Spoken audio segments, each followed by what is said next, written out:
Traders are taught support, resistance, pivot points. Stuff can get confusing. I like to keep it simple, as usual, and look at it from the Elon Musk way. Supply and demand. Let's go deeper.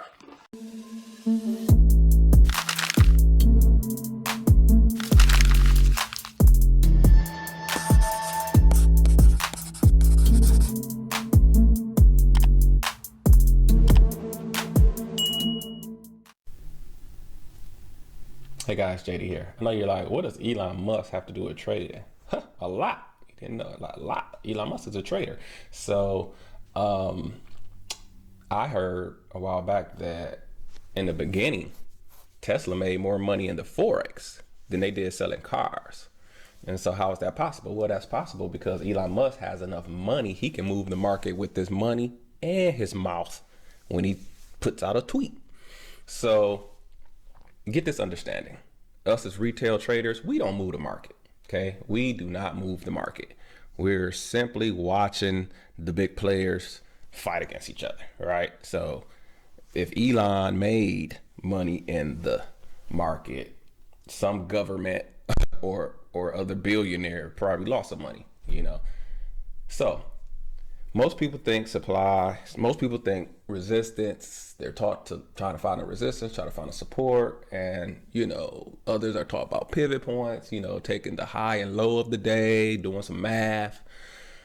It's much simpler than that because the market moves in little pieces of, let's just call them zones, right? So this is a current market zone here.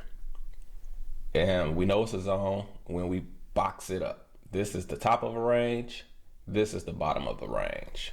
We've been doing range fade trades all summer, and it's so fundamental to trading. The more I teach on ranges, the more I realize, how trading 101 it really is, because you could do everything from the range.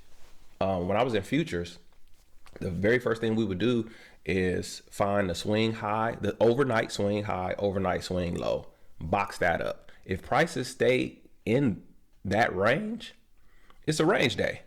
If it breaks out the top, we're trending up. If it breaks out the bottom, we're trending down. That's how we start every day trading the S&P and futures.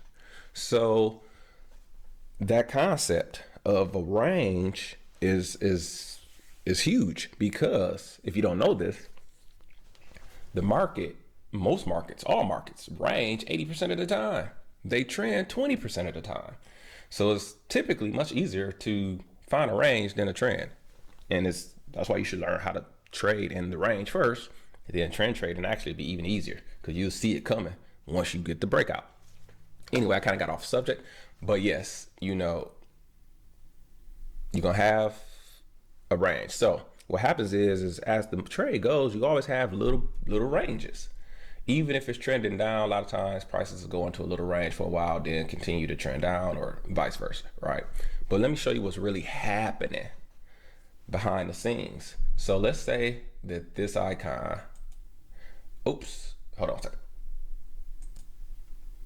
All right, I need a live picture. That wasn't gonna work. Let's say that this icon is current price. This is the top of a range that we've recognized. This is the bottom. So notice when we're right in the center, who's in charge? Not the bulls, not the bears. We're at an equilibrium. That's what makes a range. This is exactly why I tell you, do not enter in the center of a range, because anything can happen. But as somebody gains control, and let's just say Elon puts out a tweet because he wants prices to climb, so then he can sell it. Because again, we're not in control. My little trade doesn't move the market up or down.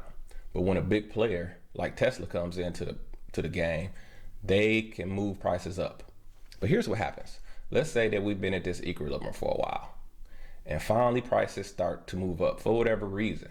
We don't know, but it's moving up. So the buyers, right? We're coming from the buyer side. So the buyers, the demand is pushing prices up. But as prices get closer here, those who bought down here, they start taking profit around this area. So now there's less buyers once we get up here. It's just they're taking profits. They started down here, made it all the way up here. That's a good profit. So that once they get into an area where they know there's a lot of supply for that asset, they start selling, taking their profits. So what happens is price is up here, but now there's less buyers, less buy pressure. Then once you cross into where there's even fewer buyers, but there's a ton of sellers, there's a ton of supply, what's going to happen? That's going to force prices back down. There's more supply than there are demand. There's more sellers than buyers. That's going to push prices back down. We're going to come back into this range, and then quite possibly we're going to do the same thing and head back down this way. Now what has happened? Hey, there was a whole bunch of sellers up here. They pushed prices down here, but now there's fewer sellers because they're taking profits, right? And then now we get into this area where, boom, it's super demand, but there's less sellers. So what's going to happen? We're going to bounce back out of here. That's how you end up ranging. That's why you range. That's what's happening in the background. Prices have moved to an area where there's either more supply or there's more demand. And that causes the direction to change until eventually something happens where, prices moves up here and everybody believes that it should be up here. Or we bounced up here so many times that we started depleting the supply. The same amount of supply that pushed it all the way back down. The next time we come up, it may be fewer sell orders up here because Elon has already put in all the orders. Or no, let's look at a bank. The bank has orders they got to get filled, for clients. First time we go up, it's a whole bunch of them up here. They clear them, push prices down, but then prices come back. This next time, there's less orders up here now. There's less sell orders. So maybe the price doesn't come back as far as it did last time, right? And then it comes up here again. There's even fewer sell orders. So now it pushes down and doesn't come back down as far as it did last time. But the buyers are now picking up steam until there's even fewer sell orders up here. And when we break, it keeps going. And now you have a breakout because we depleted all of the sell orders because prices kept coming back until boom. So that's why when you see people be like, they see 4 or 5 touches, they start to say like, that's kind of too many touches because they know the sell orders have been depleted and now there's nothing there but buyers. And so you get a breakout. So that's what's happening in the market. And so for us as retail traders, our job is just to identify where supply is, where demand is, and know that, hey, it's gonna get choppy when we get in here. But if we're taking a range fade, this is why we enter. Once prices come in here, give us that huge rejection candle back out, we know that all the supply orders just jumped in. Or we know that prices got to where Elon Musk was ready to sell, put out a tweet, do whatever they do to make the market move, right? And we shoot back down. So you can concentrate on support, resistance, pivot points if you want to. To me, mentally, it's much easier to think of trading in terms of supply, demand. There's sell orders, there are buy orders. Who has more orders on the books right now? That's all it boils down to me. That's the lesson for today. Sweet, simple. Supply, demand, and it comes from just boxing up highs and lows. When I get a swing high and a swing low, I box it up, and I know above that area should be supply, below should be demand. So that is the increased lesson for the day. Try to think of the market in terms of real people, banks, Elon Musk, other rich people.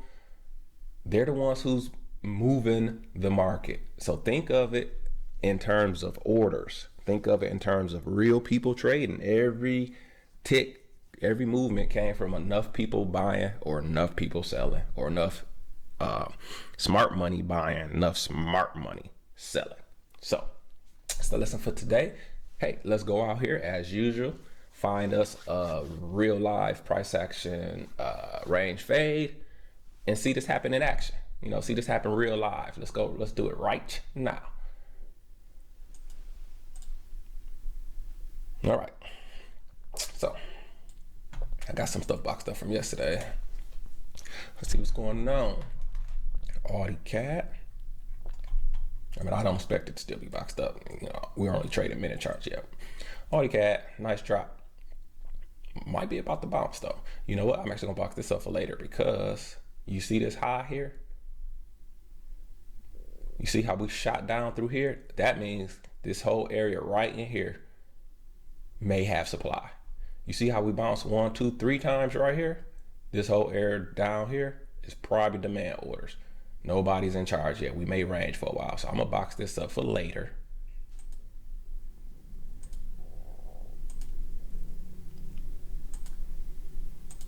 Grab 2 horizontal lines, very simple. We're gonna put it on the top. That's our top. Swing high. This is our bottom. Swing low. We've had 1, 2, 3 touches off the bottom. All right, now we're getting a high, push up, lower high, right above the MA. That might be a pretty good trade. It's too far for me though, but because it's right in the where. We're in the center of the range. Anything can happen.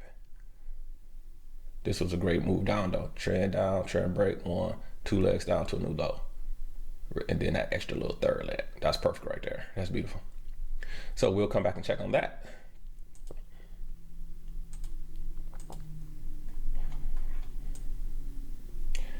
Same deal here. Look at these highs.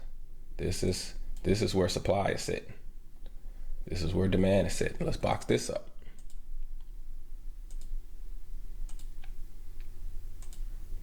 I better hurry. This one might be coming too.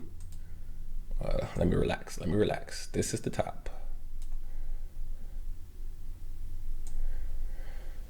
And tough call on the bottom. Tough call. I'm gonna say that's the bottom though, because this was the low for sure. This was the first swing high. So this is like an overshoot. But what we've had here is a trend up, 1, 2 legs up, trend break right here. Now we get another one, probably 2 legs up, right to the kill zone. This could be a good entry to go short, dollar strength. If it triggers, we'll come back to this one.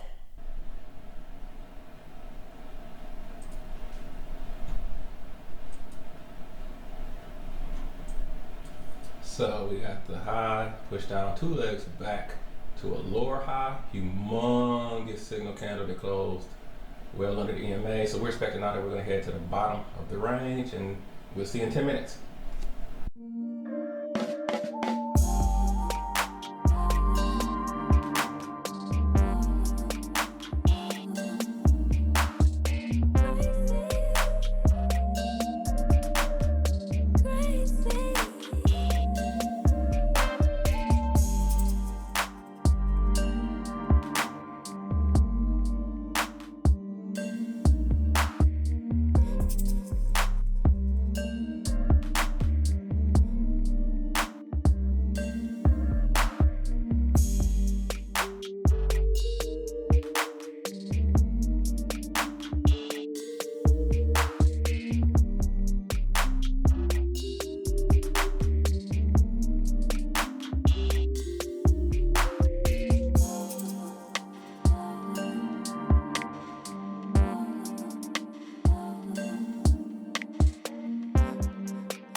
Final candle.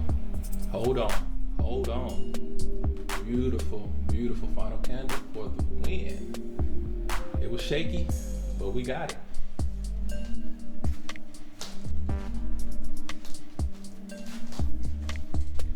So we had a high, we pushed down, 1, 2 legs back for the lower high, huge signal candle. So we took it, 10-minute trade.